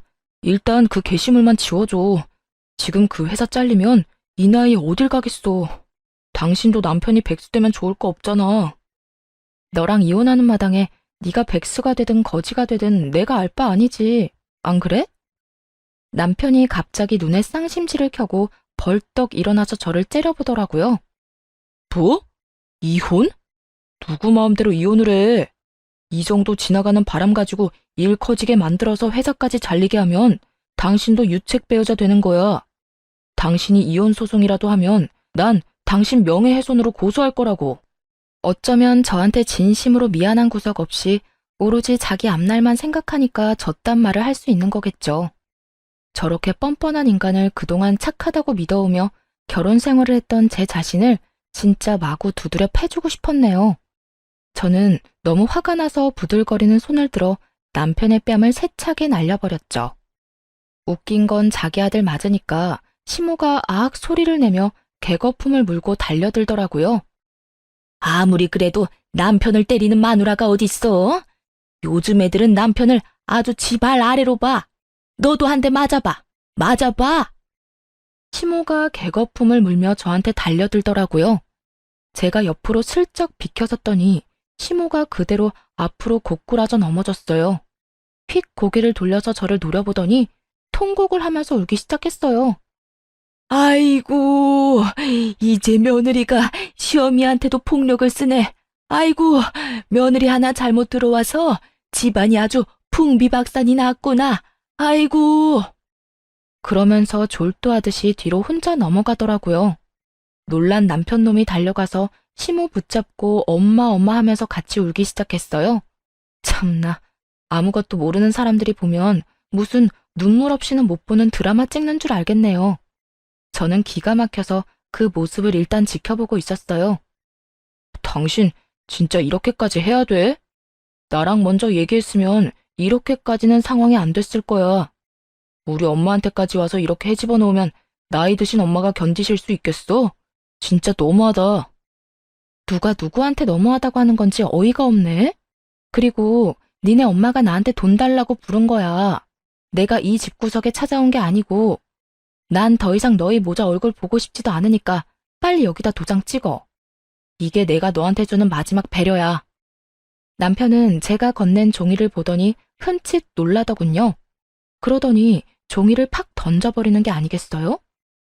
이혼 합의서? 이런 것까지 준비해오고 아주 작정했구나. 자기야, 난 절대 이혼 못해. 내가 평생 속죄하면서 자기 말만 잘 들으면서 살게. 제발 한 번만 넘어가줘. 부탁이야. 나 1년 동안 네가 바람피는 증거 모았어. 이혼 소송 들어가면 나는 비싼 수임료 내고 최선을 다해서 소송 준비할 건데 너 나 이길 수 있어? 그 나이에 돈 1000만 원도 없는 데다 백수 될 주제에?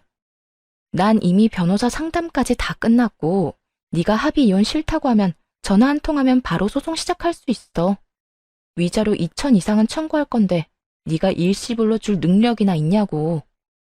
제가 따박따박 맞는 말만 하자 남편은 모든 걸 체념한 듯이 고개를 푹 숙이더라고요.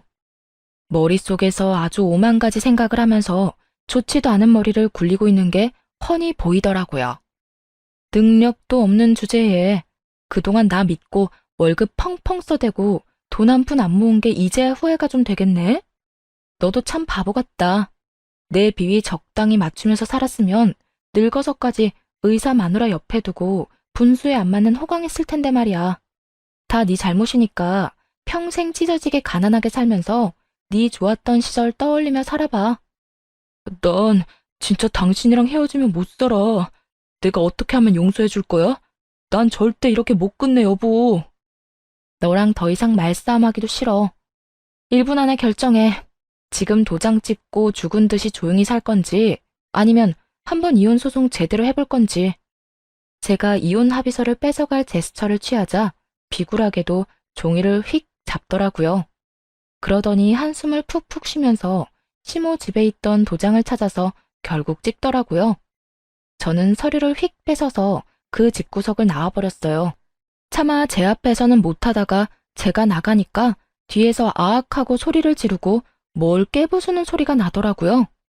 집에 가자마자 남편 짐 그대로 상자에 다 쓸어 담고 다음날 아침 이삿짐 센터 차 불러서 한 번에 시모 집으로 다 보내버렸어요. 그때 웃긴 건 남편 놈 짐은 다 시모 집으로 갔는데 시모는 제 집으로 찾아왔다는 거죠. 타이밍도 참 기막히게 사람들이 상자를 갖고 나갈 때 시모가 도착해서 현관문이 활짝 열린 상태였어요. 시모가 얼른 집으로 들어와서 제 앞에 무릎을 꿇고는 손을 싹싹 빌기 시작했죠. 예, 너 나가고 내가 준석이 엄청 혼냈다. 내가 이렇게 빌 테니까 제발 이혼만은 하지 말거라.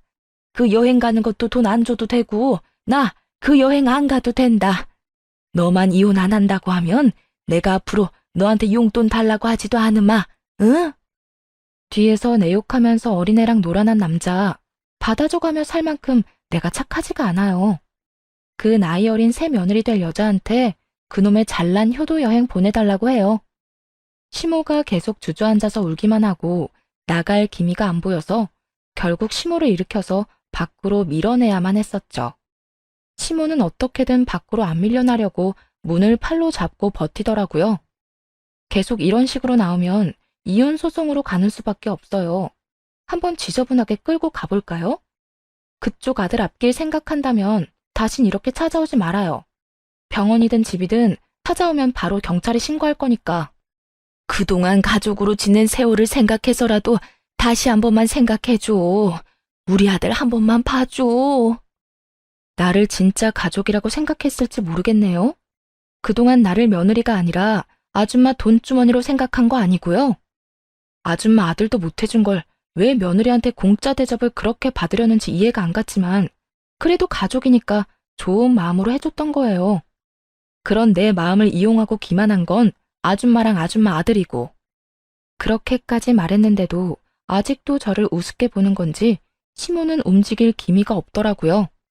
집에 들어가서 바로 경찰을 불렀습니다. 제 집 앞에서 한참 쭈그려 앉아 있다가 경찰이 오니까 그제야 꺼이꺼이 울면서 경찰 따라가더라고요. 남편놈이 집에 와서 비련의 남주인공처럼 울고불고 난리친 건 뭐 말할 필요도 없겠네요. 거의 수십 번 와서 그 짓을 하더군요. 저는 바로 집도 전세 내놓고 다른 아파트 구해서 이사 갔어요. 아참, 병원도 결국 관뒀어요. 그래서 다행히 병원에서 남편이 난리치는 꼴은 보지 않았고요. 마음 같아서는 상간녀 소송하고 이혼 소송에서 2천만 원이라도 악착같이 받아낼까 싶었는데요. 나이 40 넘어서 그런 쓸데없는 일에 에너지 쏟고 싶지 않더라고요. 그깟 돈으로 그 인간들과 계속 얽혀있기도 싫었고요.